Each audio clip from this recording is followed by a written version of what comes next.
Bonjour les gourmands, j'espère que vous allez bien. Moi ça va super méga giga bien, je suis au taquet. On se retrouve pour une nouvelle vidéo, l'épisode 2 des anecdotes. Alors bien sûr, Ninou sera là mais il nous rejoint un petit peu plus tard dans la vidéo parce que je voulais absolument faire cette intro toute seule et surtout commencer par une anecdote qui le concerne. Il fallait pas qu'il soit là. On est à l'aéroport, on doit partir pour un tournage super important. L'avion est sur le point d'arriver et là, je perds Ninou. Je le perds vraiment, c'est-à-dire je cours dans l'aéroport, je suis paniquée totale. Où est passé Ninou? C'est un peu le où est Charlie? Et après plusieurs minutes de panique, je trouve Ninou à la sortie des toilettes publiques. Et là, vous allez me dire, ok, bon, ça arrive à tout le monde, on reste un peu longtemps aux toilettes, mais non, on n'était pas du tout sur un accident de parcours, on était sur un accident de téléphone. C'est-à-dire que Loïc a failli louper, enfin, on a failli louper notre avion parce que Ninou jouait sur son téléphone. Et une anecdote qui se colle parfaitement à notre partenariat du jour parce que cette vidéo est réalisée en partenariat avec le jeu mobile Dice Dreams.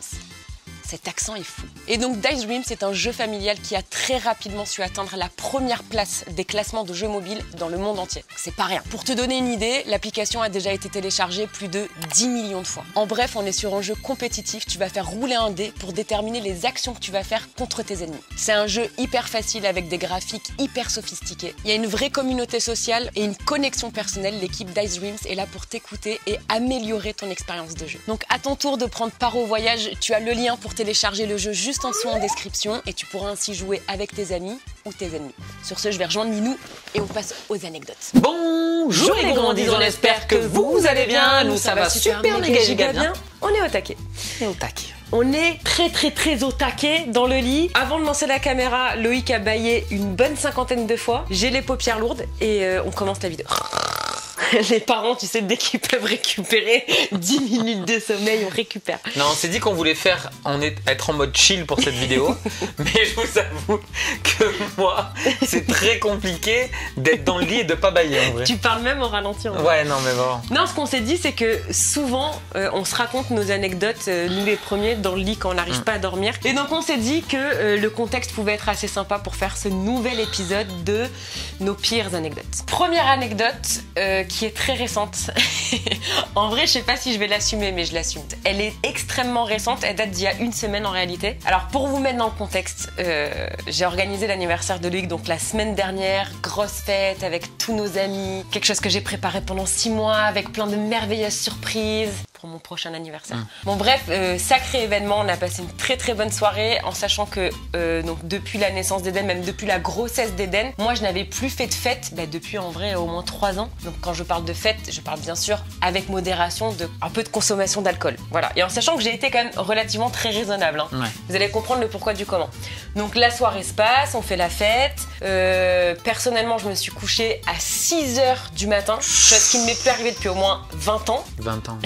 Et donc le lendemain, je me lève, vous le savez, hein, je suis insomniaque dans l'âme et surtout hyper active à 10h, donc j'avais dormi même pas 4 heures. Donc la journée se passe, on récupère Eden dans l'après-midi, tout se passe particulièrement bien. Je sens que je suis un peu endormie, mais franchement je gère. Ouais, ça va. Je gère plutôt bien la journée. On sent une petite fatigue quand même. Petite fatigue chronique quoi. Le soir, vient le coucher d'Eden, Loïc a toujours sa douleur au genou. Donc c'est moi qui gère, parce que la chambre d'Eden est au sous-sol, donc il faut descendre des escaliers. Donc du coup je gère tout le rituel du bain, de la petite histoire, du pyjama, du coucher, etc. Je couche Eden, la nuit se passe et là à 5h du matin, Eden qui se réveille en pleurant. Alors à savoir qu'on a beaucoup de chance, Eden dort extrêmement bien et que quand il se réveille c'est que quelque chose ne va pas.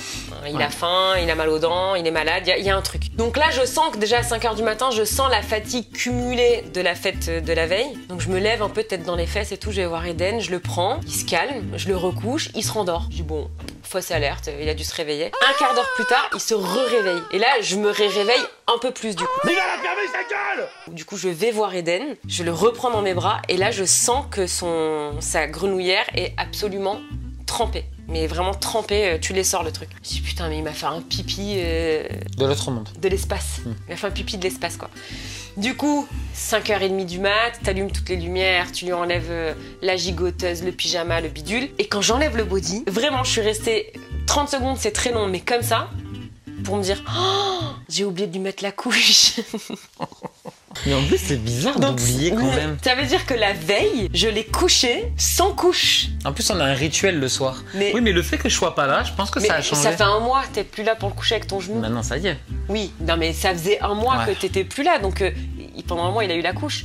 Ce qui est exceptionnel, c'est que Eden a tenu toute la nuit jusqu'à 5h du mat sans couche. Donc déjà, on se dit le bébé dort vraiment bien. Et je ne l'explique toujours pas parce que je me dis comment j'ai fait à ne pas voir qu'il n'avait pas la couche. Donc voilà, pour l'anecdote numéro 1. Je crois que c'est une de mes pires catastrophes parentales. J'en aurais plein d'autres des anecdotes sur les enfants. Je les garde pour les prochaines peut-être. Oui, je sais laquelle tu penses. Coton-tige. Oui. Celle-là, on la racontera. Celle-là, on la racontera. Voilà pour plus tard. Cette anecdote.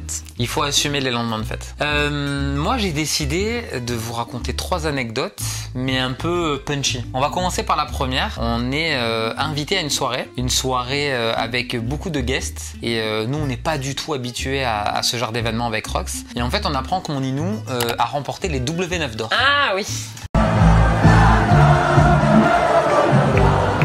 Et nous on était là, putain incroyable et tout, donc on y va. Et à peine on arrive, on sent qu'on n'est pas trop à notre place. Déjà le mec à l'accueil nous laisse pas rentrer en lui disant non madame allez. Tu sais, le gars il nous commence à nous dire bon allez c'est bon, l'excuse. On dit non mais l'atelier de Roxane. Oui il me dit oui allez. Et le gars je te jure il me fait oui bon allez. Et on a dû appeler le responsable de M6. Putain mais c'est vrai. Qui nous a fait rentrer. Et le mec il dit oh, mais je suis désolé, on n'était pas sur la liste. Donc sachant qu'elle avait gagné un prix. Bon bref. Donc là déjà on commence à arriver, on se dit ok l'ambiance est un peu bizarre et en fait faut savoir que quand t'es youtubeur, dans ce genre d'événement, t'es quand même un peu à part. T'avais que des chanteurs. Surtout à l'époque. Voilà, moins maintenant, mais t'avais que des chanteurs et trucs comme ça. Attends, juste, je te coupe, c'était quand? C'était en 2019, il me semble. Je sais plus du tout. Hein. C'est assez vieux quand même, c'était avant Covid. 2018, oui, non, c'était avant le Covid. Donc c'était pas. Le youtubeur était pas encore. Non, pas encore comme maintenant. Et du coup, on arrive, et moi, faut dire, j'aime bien ça. Tu vois, t'arrives, tu vois des gens que tu vois qu'à la télé, donc on commence à en rencontrer certains. Qui nous parlent pas, hein. Mais voilà. Et là, on a une loge. Putain, je me dis, c'est incroyable, on a une loge. Toujours été mon rêve d'avoir une loge, tu vois. Donc on rentre dans la loge, trop bien. Et là, on avait une loge partagée quand même, parce que bon, faut pas non plus déconner. Fatalité, Ninou commence à se faire maquiller. Ah, c'est un peu malaisant, tu vois, je suis derrière.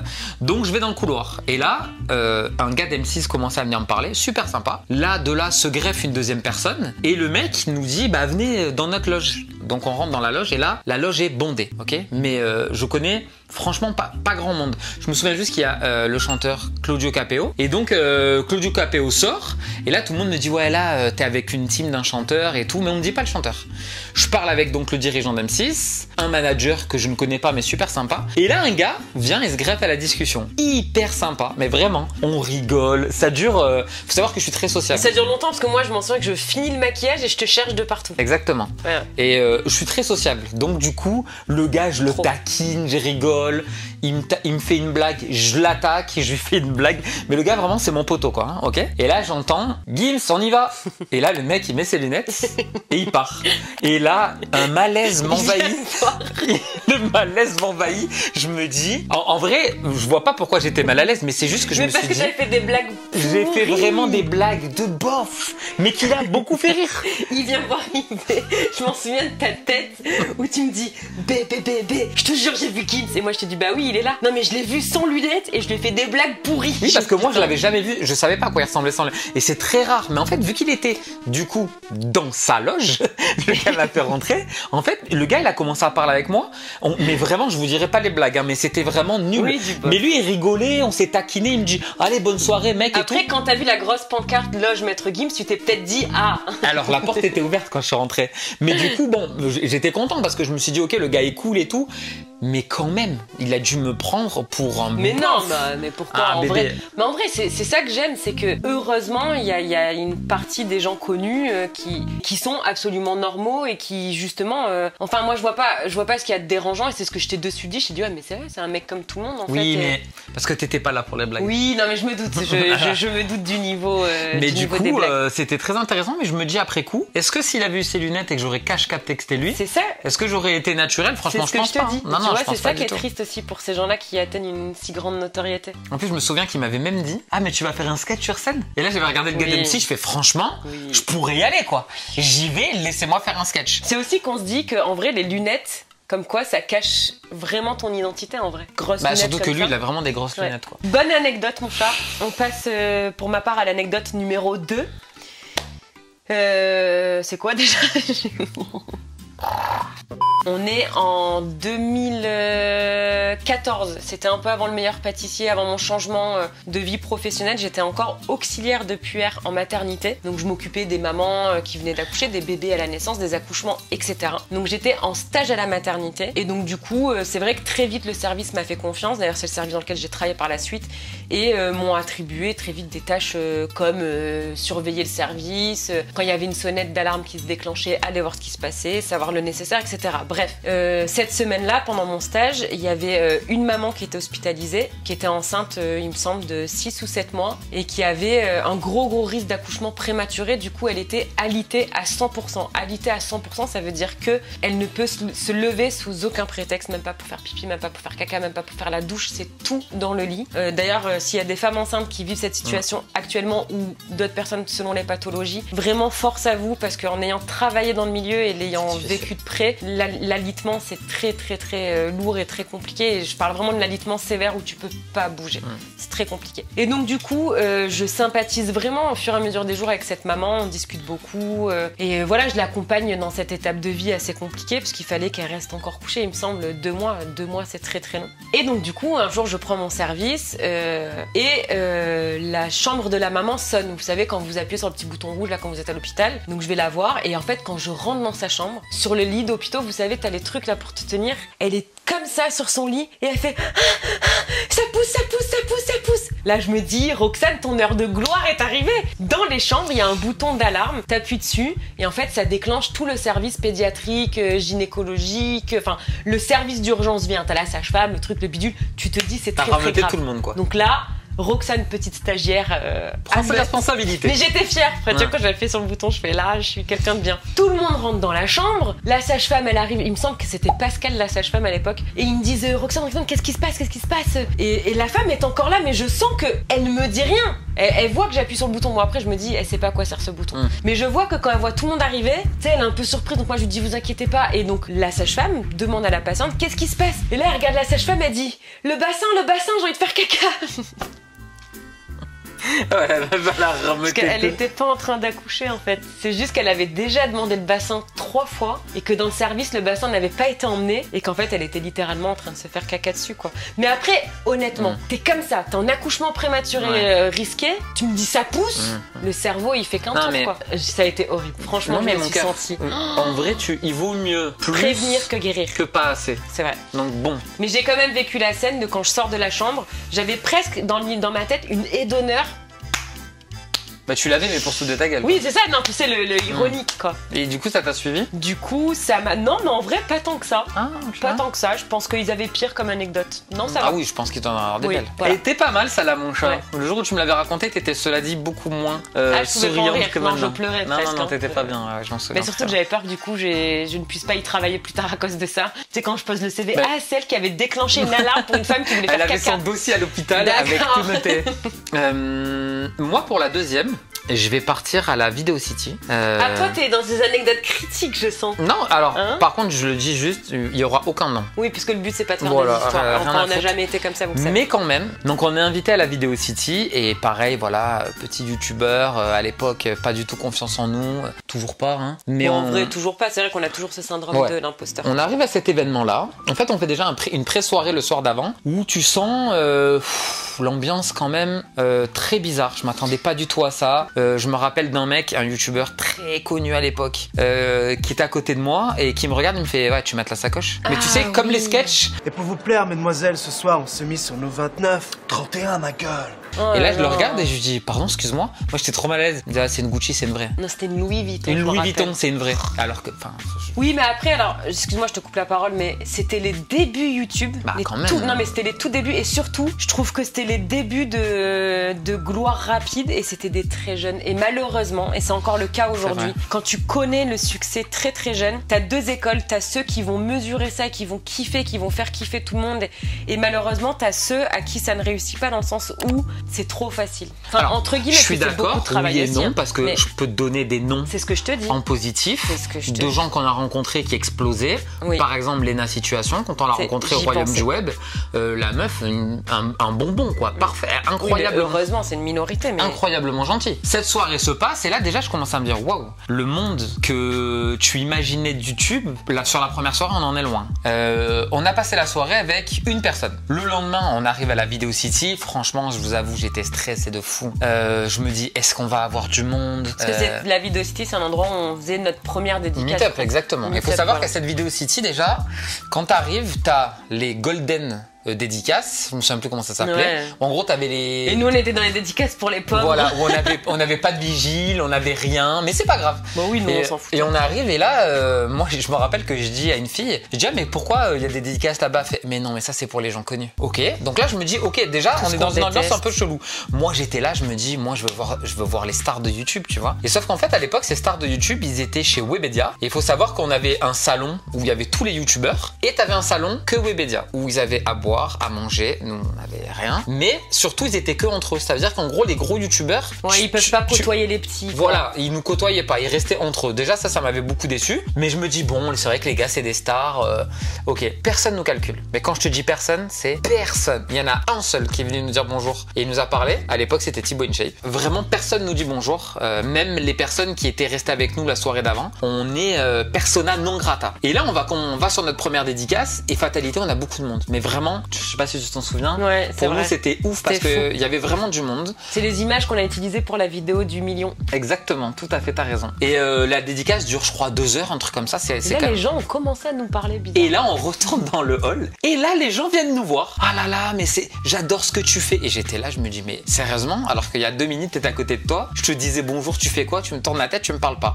Et en fait, c'est là où j'ai commencé à me dire, ok, ce monde-là, on prendra ce qu'il y a à prendre, mais quand même, il y a quand même des gens qui sont pas très cool. Après, il y en avait d'autres qui avaient été très sympas. Je me rappelle, il y avait Fast Good Cuisine qui était venu nous parler, qui avait été adorable. Charles, après, on avait tourné avec lui. Mais cependant, j'avais trouvé ça détestable, le truc de te dire, ah, c'est bon, t'as des abonnés, bon, ben vas-y, c'est bon. Mais en vrai, si on veut être honnête, c'est que la plupart des gens du milieu, en tout cas ceux qu'on côtoie, peut-être parce qu'aussi on a la même façon de voir les choses, pensent la même chose. Au début, quand on s'est lancé, t'avais des youtubeurs qui te tendaient la main. Nous, on a tourné, quand on avait 1 million d'abonnés, on a tourné avec Darko qui avait même pas de chaîne. Aujourd'hui, ça existe plus, ça. Non, en fait, c'est ça. Fini, je trouve que c'est ils tournent tous entre eux. Ouais, en fait. Non, mais c'est pas un défaut. C'est très communautaire. Ouais, exactement. Faut faire partie du truc. Et là, sur cet événement-là. Mais à la fois, si je veux être honnête, mon chat, c'est qu'on en a jamais vraiment fait partie, mais c'est aussi un choix. Ça veut dire que nous, on travaille beaucoup avec le cœur et que on a du mal à faire de la collab pour faire de la collab. Ça, c'est vrai.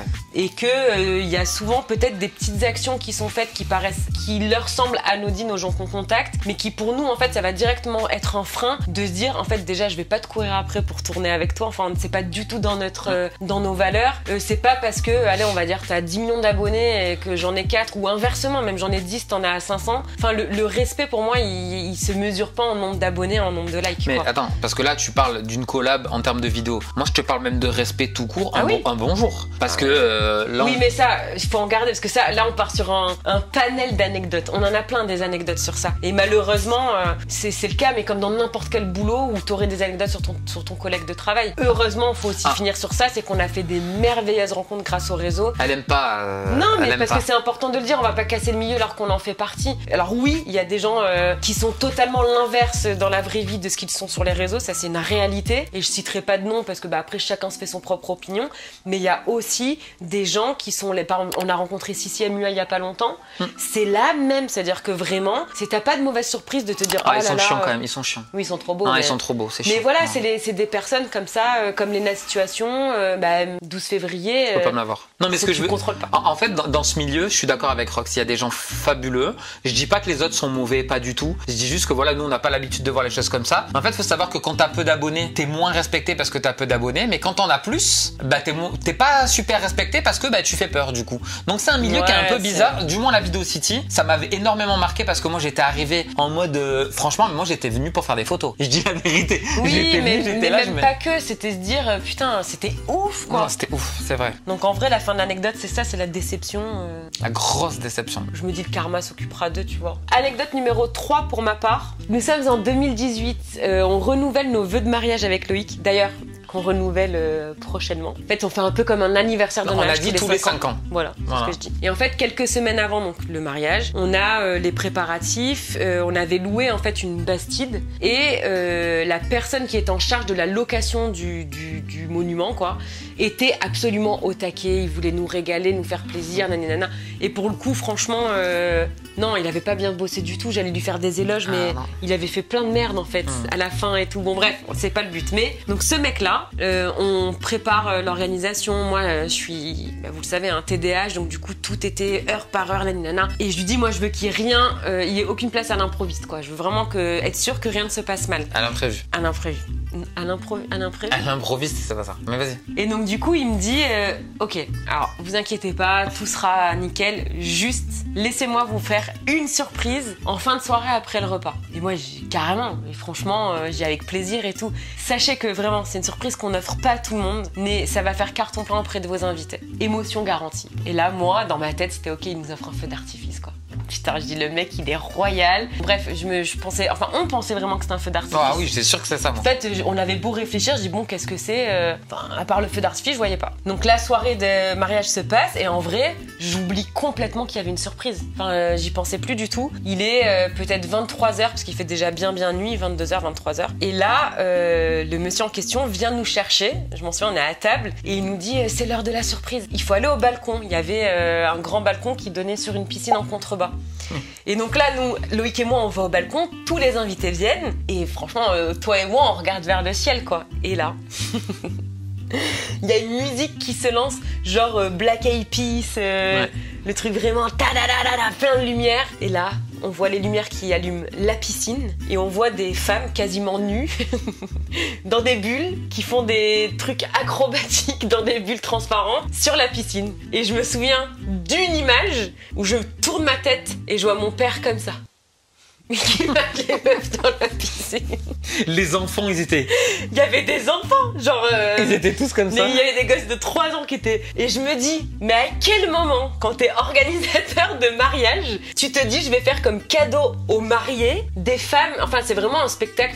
c'est très beau, c'est artistique, mais c'est quand même particulier. C'est bien pour un anniversaire, c'est bien pour une soirée entre amis, mais pour un mariage... C'est très particulier. À part si les mariés le demandent, que j'aimerais bien... Mais là, on l'a jamais demandé ça, nous.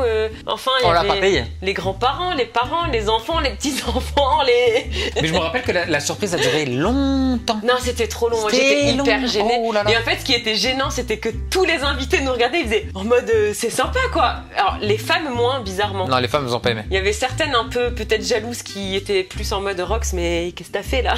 En fait, c'est dommage parce qu'on n'a pas de vidéo de ce spectacle, mais c'était vraiment ça, on faisait vraiment des caisses, quoi. Enfin, c'était attention à la musique forte et dans les bulles. Ah, mais la chorégraphie dans la bulle, c'était des grands écarts. Ouais, voilà, oui, c'était... Oui, oui. Maintenant, on en rigole. Je vous avoue quand même que sur le coup, franchement, j'avais un peu les boules quand même. En fait, il avait accumulé plein de conneries déjà avant. Ouais, puis même, alors honnêtement, c'est pas... Moi, ça m'a pas choqué rien du tout. Hein. Pour le coup, c'est vraiment très beau. C'est pas à l'image du mariage qu'on avait, c'est pas quelque chose qu'on aurait proposé de nous-mêmes. Très mauvaise initiative. Enfin oui, voilà, que tu fasses une initiative sur quelque chose qui plaît à coup sûr, qui est universel entre guillemets. Mais ça, pour le coup, c'était osé. Donc ouais, j'ai mis une bonne petite heure avant de digérer le truc. Puis après, il y avait d'autres trucs qui s'accumulaient. Il a voulu nous couper la musique très très tôt. Et plein d'autres détails. À 19h30. Qui ont fait que j'étais assez énervée. Mais après, tout est bien qui finit bien. Un petit mojito et c'est reparti. On s'est quand même mariés. Pour ma troisième anecdote, on repart au W9 d'or. Non, on est toujours à la même. Oui, c'était la même parce que du coup, entre-temps, il y a eu l'anecdote de... Ah, nous, on repart. Nous, on repart donc au W9 d'or. Cette scène-là, elle m'a pas du tout fait rire sur le coup, mais après, ça m'a beaucoup fait rire. Faut savoir que là, je vais vous raconter le début de cette anecdote. Rox ne la sait pas, je crois. Je crois que je l'ai pas dit. Parce que c'était une honte intersidérale. On se promène dans le couloir, on va vers notre loge. Rox est un peu devant, moi je suis derrière parce que je remarque VG Dream. Et là, le gars passe à côté de moi. Et je sais pas pourquoi, au fond de moi, je me suis dit, gars, tente un truc. Essaie d'attirer son attention. Et là, il passe, je fais, allez les bleus. Hein. Il m'a mis un espèce de fiche. Mais c'est normal, tout le monde doit lui faire tout le temps. Oui, mais écoute, mais il a fait une chanson dans sa vie. Profites-en. Mais donc là, du coup, j'étais vraiment, j'étais pas bien. J'étais en perte de confiance énorme dans cette soirée. Je me dis, vas-y, je me fous dans la loge, je sors plus.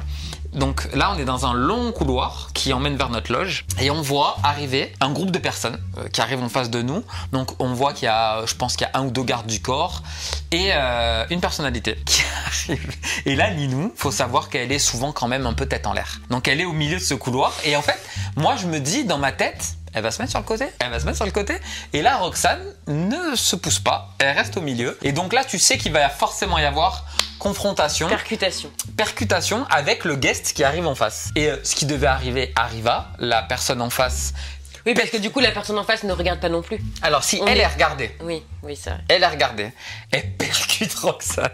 Mais une percutation rarement vue dans l'histoire de la percutation. J'ai volé, Rox, en fait, elle s'est retrouvée contre le mur. Maintenant, je rigole, mais sur le coup, ça m'a mis une paire de nerfs. Et en même temps, quand je voyais la taille des Golgoth qui est à côté d'elle, je me dis, putain. Ah, tu m'abandonnes? Non, je t'abandonne pas, mais je me dis, j'espère qu'on va pas se battre, quoi. Et la meuf, mais alors, rien à foutre. Vraiment, une attitude de reine, un peu. Non, mais parce que moi, quand je tombe, c'est pareil, on a tous le même instinct. En fait, je m'en souviens que je m'excuse. Tu t'en souviens que je tombe, je fais, ah putain, je suis désolée. Oui, alors que c'est vrai que c'était par terre. Je me retourne et elle s'est barrée. C'est là que je me suis énervée. Exactement. Et en fait, la meuf regarde un peu d'un air dédaigneux, on va dire, Roxane, et trace en fait. Comme de dire, tiens, c'est bon. Moi, je pourrais aller sérieuse, elle. Et là, et donc Rox commence à dire, elle est sérieuse, elle commence à s'embrouiller. Je me dis, bon, bah là, dans la merde, on va devoir se battre.